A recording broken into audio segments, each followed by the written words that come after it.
In episode 66 of Mobycast, Jon and Chris discussed using feature flags to increase velocity and decrease risk in your CI/CD pipeline. Welcome to Mobycast, a weekly conversation about cloud-native development, AWS, and building distributed systems. Let's jump right in.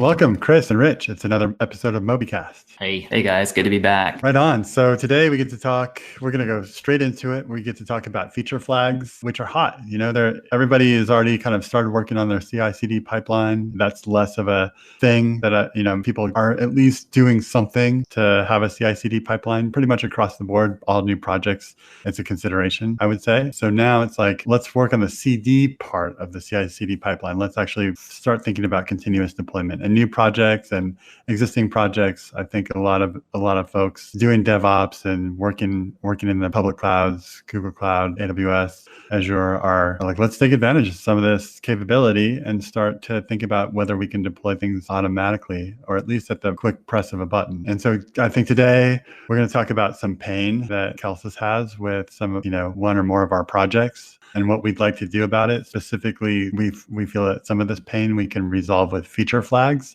So we're going to describe kind of what those are and how they're related to our current CI/CD process, and then how they could help us. So Chris, maybe you can kind of take what I said and make it more concrete. Yeah, sure. So, so you talked about, hey, we have this, modern CI/CD pipeline, and what does that mean? And so there's really the two pieces to it, right? There's the continuous integration part, it's the CI, and then the CD part, that's the continuous deployment. So it's integration and it's deployment. So, integration means like, hey, we're writing code. Many folks on the team are writing code. We need to get that code all together, merged, integrated, and tested, right? So that's and so the philosophy behind continuous integration is that that's constantly happening. And teams have to decide what kind of workflow they're going to use. One of the popular ones out there is like Git Flow, which is kind of prescribes a way of using branches in your source control system, and when you do merges and bring the stuff together. And so, like for us personally, we definitely use a Git Flow philosophy where we end up having branches for each one of the environments that we're deploying to, right? So if we have 3 different environments, we have production, staging, and development, and there's 3 branches in Git that manage that. And it works pretty well, but where it gets kind of tricky is when we have issues with, hey, we need to take bits and pieces of code and move them from one environment to another one.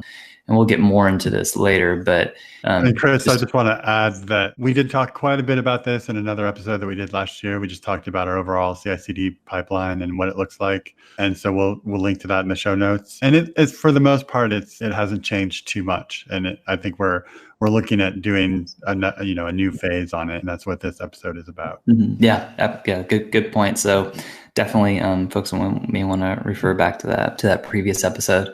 So, and I just want to highlight, so there's the continuous integration part and branching and merging and how you do that. Normally, in a perfect world, everything goes really smoothly, but in real life, sometimes it can get a little bit tricky. And it's easy to imagine, right? It's like I do stuff on dev, I move it to stage, I move it to prod, and I'm done. And then I do that over and over and over again, happily ever after. Right. And that's the way it always works, right? Like that's just a perfect world. It's like everything it's like a conveyor belt, and it's all just always going in that flow. And the truth matter is it doesn't work that way, right? You find out it's like, oh no, we did deploy to production and there is a pretty big bug that we now have to hurry up and fix. We need to test it first, so we need that in staging. But what's in staging right now is actually the next big release that's not fully tested yet. So we definitely don't want that to go to prod. So now how do we actually make that hot fix and only deploy that to prod and not all the stuff that's on tap, right? And that's the part that you start getting hair around the situation, and where something like feature flags are going to help us out. Right. And you don't want to, I guess one thing you could do is like revert staging to where prod is, and then fix it on staging and then move staging to prod. But then such an interruption, right? Oh, it's an interruption. It's risky. Sometimes it's not even, depending on where you're at, like it may not even be possible, right? Like think about like if what you're working on staging actually involved like database migration. So you've changed schema. Like I mean, and maybe the hotfix that you need on prod is not one that can wait an hour or two. It needs to be on there in the next few minutes. Yeah. So you do what everyone else does, right? And you SSH into your prod server. Right. Git pull. I didn't say that. Yeah. So that's the CI part. The CD part is okay. Now that you're integrating, that's all good. And then deployment just means like, hey, it's just automatically, it's just being continuously deployed out there into prod. And that's definitely has its issues. There's actually not a lot of folks out there that do this because it does require a fair amount of sophistication. In the past, I've kind of been like, for me, like the criteria for being able to participate in continuous deployment meant that you had to have really good testing and automated testing as a system. And then two, you also had the ability to roll back. But those are really kind of more typical of a kind of like all or nothing releases, blue-green deployments, versus if you have something like feature flags that actually gives you some more flexibility here. And you can have a more progressive approach to deployments where it's not an all or nothing, rather it's an incremental type thing. And so, we'll get into that more, but just kind of wanted to highlight that, we all talk about CICD, everyone's doing it, everyone's talking about it, but feature flags really kind of factor into this to kind of help out with some of the real world production issues that you have and they can enable you to increase your velocity and also decrease that risk associated with it. So I want to try to distill the two main problems that I think you described that we're going to try to solve with feature flags. The one I heard of was that it's not always dev stage prod. So we have to be able to get stuff into prod directly or stuff into dev or stage directly. And then the other problem that I heard you say is things are not perfect even after they've been tested. And sometimes, especially after they've been tested, it's like, as hard as you work to create a team that's takes great pride of ownership in their work and really exercises everything that they did, the reality is the problems happen and they make their way into production. So how can we limit the damage? So those are the two things, right? Was there a third, or yep. is it mostly those are the two primary things. So if you take, the two takeaways, those are it. So we have problems with velocity, and that's related to this just continuous integration part in the merging, and it's not perfect, and we have issues there, and that causes us to slow down, and we have to do extra work or just do unnatural things. And then the second part of it is like, well, if we're working on a big feature, releasing it to prod, and now having a bunch of users, now they're seeing that, like, how confident are we that it's been really fully tested? And, what are the ramifications of that? And for certain things, it's, it's not that big of a deal. But if it's like kind of like a core piece of functionality, or it's something that the business really relies on, mission critical, right? Like the risk is much higher with something like that. So with feature flags, there's a way we can reduce that risk. Cool. So that's the moment we've been waiting for. What is a feature flag? Drum roll, please. And at the end of the day, I mean, just definitely not too terribly exciting. It's essentially just a conditional statement. So what you're doing is in your code, you're just saying like, if feature is enabled, if this feature is enabled, then go ahead and execute this code path, else do this other path. And it's really just that simple. It's just a conditional statement that's DMARC. You have to, so you do, it is something that you don't get for free, right? Like, you have to be thinking about this when you're writing code, and you have to think of your code in the way of, should this be enabled or not? And if it's not enabled, then what is it going to do? So you need to think of when you're writing your code in that manner, and then actually put in these conditional statements, right? And so at their core, that's what they are. It's a conditional statement that's wrapping a particular block of code that you may or may not want to enable based upon some set of conditions. Mm-hmm, mm-hmm. Yep. Okay. So that makes sense. That's easy enough. But I'm immediately like imagining them all over the place. oh my God, how much code should I start or stop from happening? How do I even remember where they are or how many there are? Like I'm just imagining spaghetti as soon as you say this. Mm-hmm. So maybe you can get into a little bit more what you're thinking we might be able to do to kind of keep this manageable and clean and usable. That I do want to go there, but I guess maybe before we go there, we should also talk about, okay, so you do it. Now, what do you do with it? Like, okay, we have this code that can be turned on and off. What are we going to do about it? Yeah, right. So there's a lot to unpack there. So maybe we can talk a little bit more about just like feature flags themselves and kind of expand a little bit on that definition and types of feature flags. Then after that, we can just go through and just talk about like, okay, what does this enable us? Like we do all this work, and like you've alluded to like a lot of the challenges that we have with feature flags. So like, again, this is not something you get for free. There are challenges with this. There's a reason why lots of people don't have a rich, robust system that has feature flags in it. It's not easy. Like this is complicated stuff, and it really is easy too for it to just for the wheels of the bus to come off quickly. So we'll get into that too. Like what the challenge is, like what's the implementation philosophy? Like how do you go and do this? And there's definitely a crawl, walk, run approach to it. And then how do you also manage it? And those are like interesting, important topics that we can kind of get into as much as we want to. But so maybe just to kind of talk a little bit more about the feature flags. So we talked about it's a conditional expression, and definitely at the very least you define this flag by a name, right? So you have to give it some kind of name or some way of referring to it. So there's that aspect to it, and then optionally, if you're something that's more powerful and more sophisticated, you would also provide context to this. So based upon name and context, that is what feeds into your decision in that conditional expression on whether or not this should be enabled. And so the base version might be like, hey, we're not going to take any context into account here. It's really just a toggle, right? It's either on or off. And so you may have something that's just hard coded a constant in your code, right? You could imagine like in your config, you have something like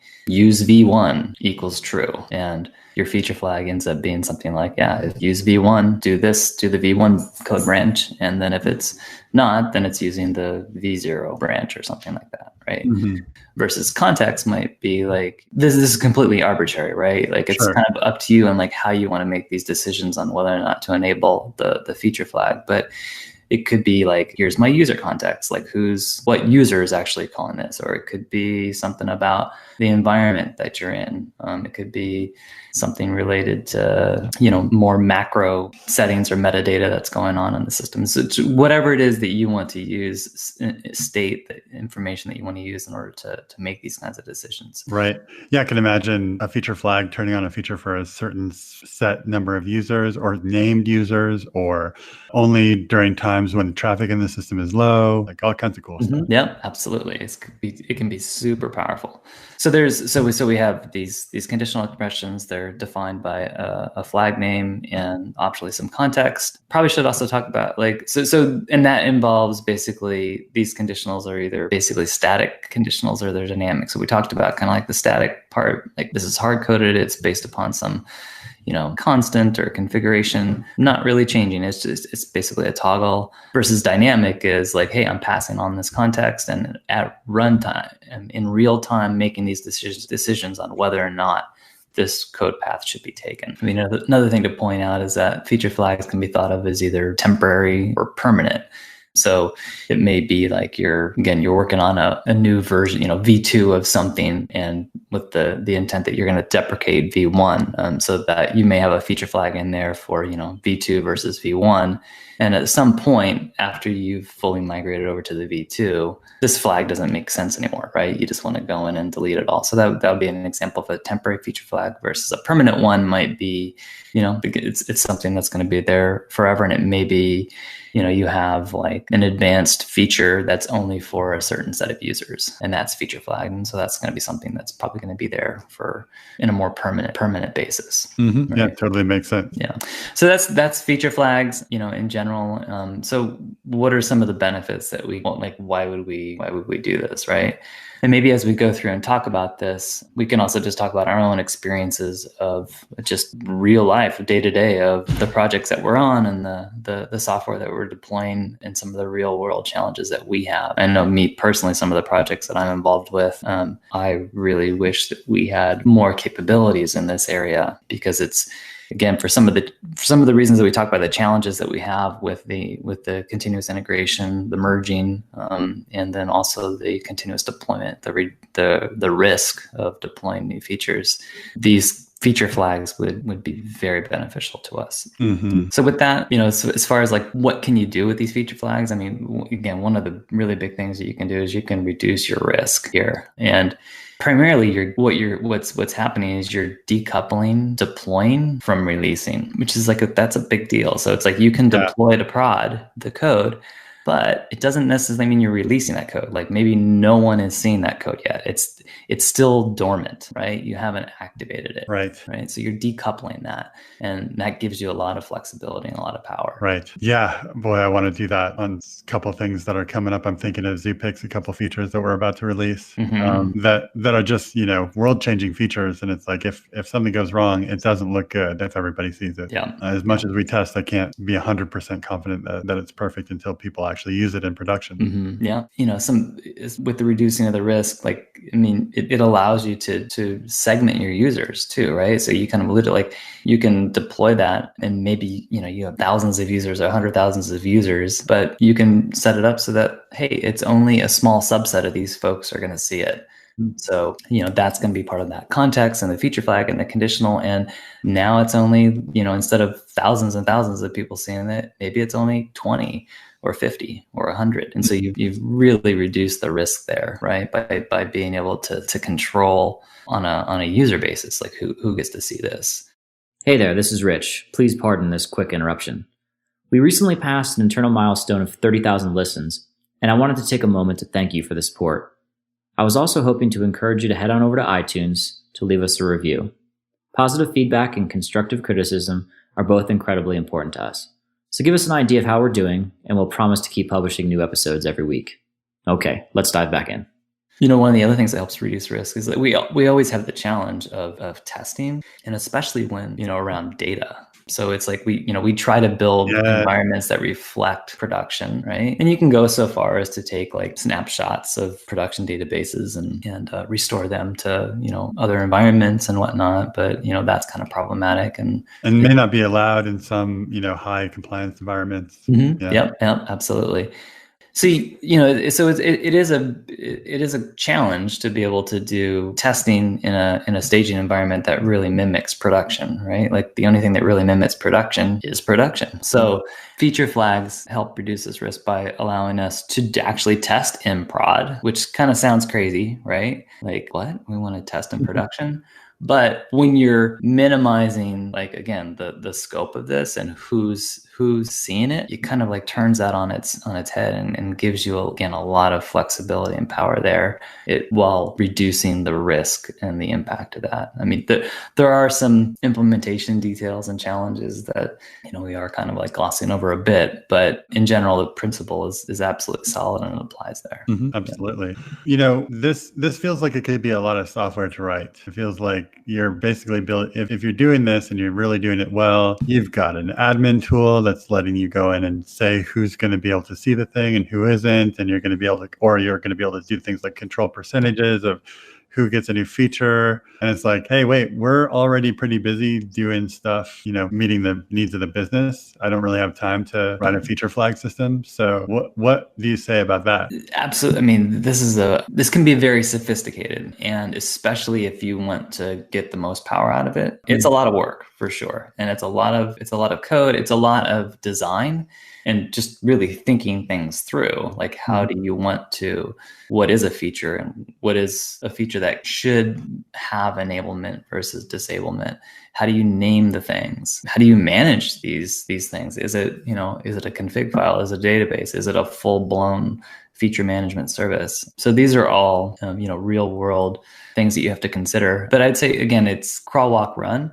And, I think there's value in just no matter where you're at to just start thinking this way and, starting simple. And so there's actually, there very much is a kind of like I think a standard evolution for everyone that does work like this, where almost everyone starts off at the beginning with like, I'm just going to have a feature toggle and it's going to be basically hard coded. And if I'm going to change it, it means just a code change and redeploy. But that's how you start, right? So, you can think about in your project, like if you have a certain feature that you're, not sure about, or it's a bigger feature and you just want to employ this kind of technique on it, then go ahead and just do it as a feature toggle and be very strategic, right? So you don't have to go immediately create 100 feature flags or feature toggles. Pick a start with one. And then maybe it goes out to a handful or something like that. And that might be, what you do for 6 months and just kind of get your feet wet on that. And then just, you can go from there. I think it's much more difficult to adopt these, feature flags in legacy systems and ongoing systems. It becomes much more work just to do the refactoring, right? And to put these things, to decorate your code appropriately. Versus if you're starting from scratch, obviously this becomes a lot easier. So when you are starting from scratch, I think you have a lot more flexibility there and a lot more leeway to think about this more long term and to maybe put in more of the plumbing for doing that. If you do decide like, hey, this is a philosophy, a design philosophy I really want to adopt. So I have two things still that I want to get at. So one is, I'm a little surprised that when I talked about how you're practically building a whole other product just to manage your feature flags once it gets fairly sophisticated, I was a little surprised you didn't mention that there are commercial products out there that help you do that. Oh yeah, I mean there's companies that have sprung up to go deal with this issue. Launch Darkly is one such startup. Came out of some of the folks that worked at Atlassian, where Atlassian made heavy use of feature flags, and so they saw this. I mean, I'm sure that they ended up me that Atlassian made heavy use of feature flags. Yeah. So, I mean, obviously they had their own internal tools and services that they built to do this. And so like, hey, we should go turn this into a product. I'm sure it was the thought process, right? So I met the folks a couple of the folks from Launch Darkly at GlueCon a couple of years ago, and they were good people. I would say, no tool can solve the problem of making the decisions of what part of your code to run and what not to run and understanding the context around that decision. All a thing like Launch Darkly can do is give you a nice view of what's running and what isn't and being able to turn knobs on that. Yeah. Yeah, it's a great point. And, maybe more bluntly is like to say like the hard work is on your back. Like these tools, like they're not going to be able to do the hard work for you. Like you have to do it. And they just make it so that some of that like undifferentiated heavy lifting is done by other people, to borrow the AWS terminology. But, you have to do the hard work of, again, the design, like what should be a feature flag? How am I going to make my decisions? Like what's that context? Yeah. What are expiration policies on it? How am I going to do segmentation? How am I going to manage who's allowed to change these feature flags, right? Like that's a big area that you have to kind of deal with as well. Just the administrative policies around it. Because obviously, like if you do something like, I'm going to change this feature flag so it goes out to 100% of the users instead of it really should only go out to 2%, like that could cause major problems. Yeah. And I guess that in Launch Darkly's defense, there is kind of a general pattern that maybe a lot of products might use. So if your context is typically going to be users or user session, then you might be able to say, hey, Launch Darkly, here's where you go find out who's logged in at the moment. And like, that integration kind of is expected and assumed and maybe a little easier, but still it doesn't get in your code and turn on and off features. It doesn't know what your features even are. Yeah. And just because like say you have to do the hard work, that doesn't mean that something like Launch Darkly shouldn't be part of that, right? Like you still like if you do get to the level of sophistication like where you do need a feature management service, then you should really think long and hard about whether or not you go roll your own versus do something like Launch Darkly, right? So this is why they exist. They've gone and raised almost $80 million, I think, in investment capital. Wow. They've been around since 2014 thinking about this. So, you should be looking to leverage leverage that infrastructure that's there. But again, just realize like they can't do everything for you, right? Like they can't go, I mean, there's nothing's changing the fact that you have to go make code changes. Right. Like you can't use LaunchDarkly without doing code changes. Right.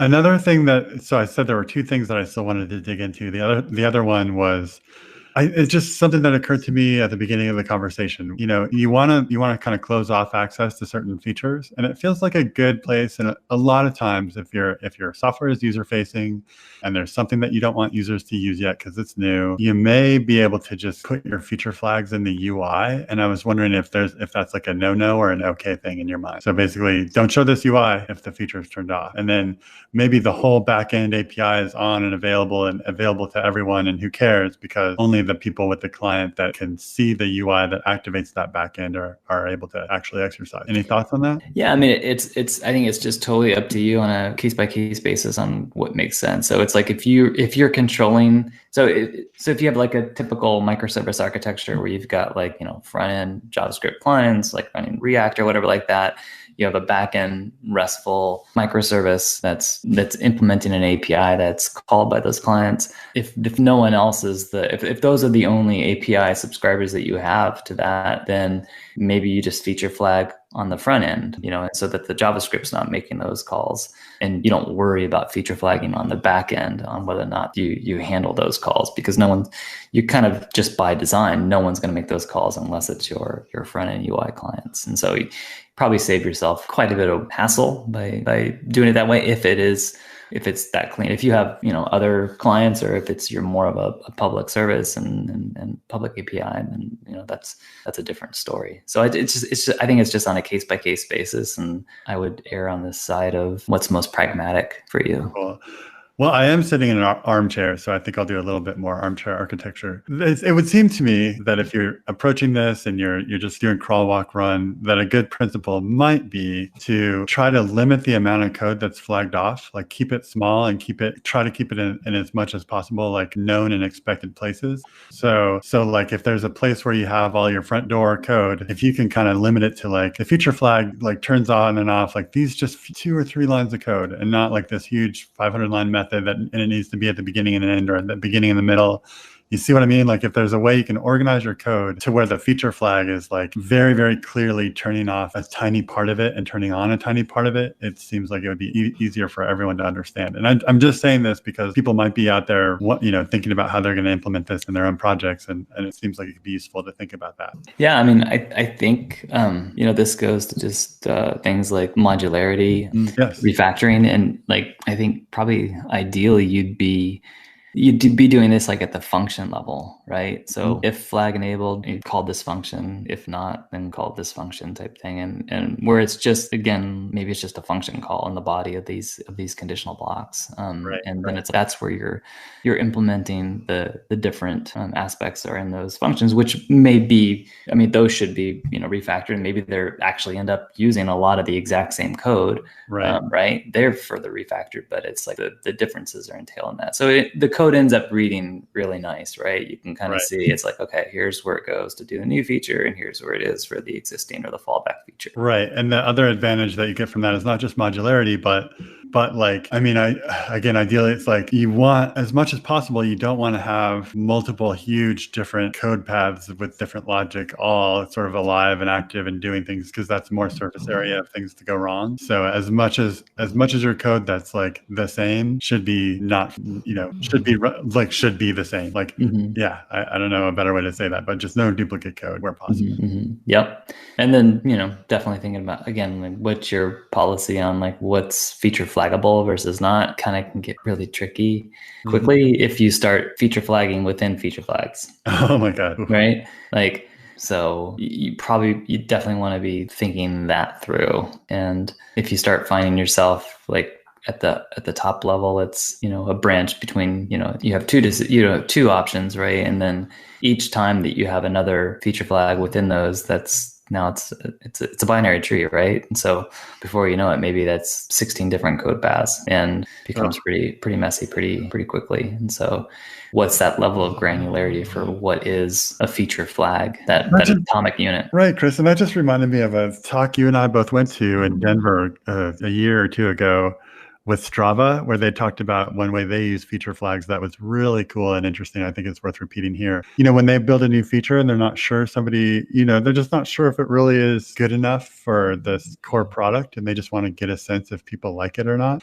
They don't want to subject the development of that feature to the stringent, code requirements they have for all the rest of the stuff inside the Strava application. They just want to let people kind of, crank something out, very lightly tested. Just, I can't remember the word for this. Like, it's just essentially a lean process, right? So just get it in front of a few people, see how they like it, but in the production code base, right? Like real Strava, not some beta version of Strava. Mm-hmm. And so they would use feature flags for that, turn them on for just a few people, and then get feedback, and then turn it off, and then rewrite the code using their development and engineering guidelines. Like, throw away all the code and start over. And that was a way of them controlling technical debt, but also still being able to be very lean and fast. Mm-hmm.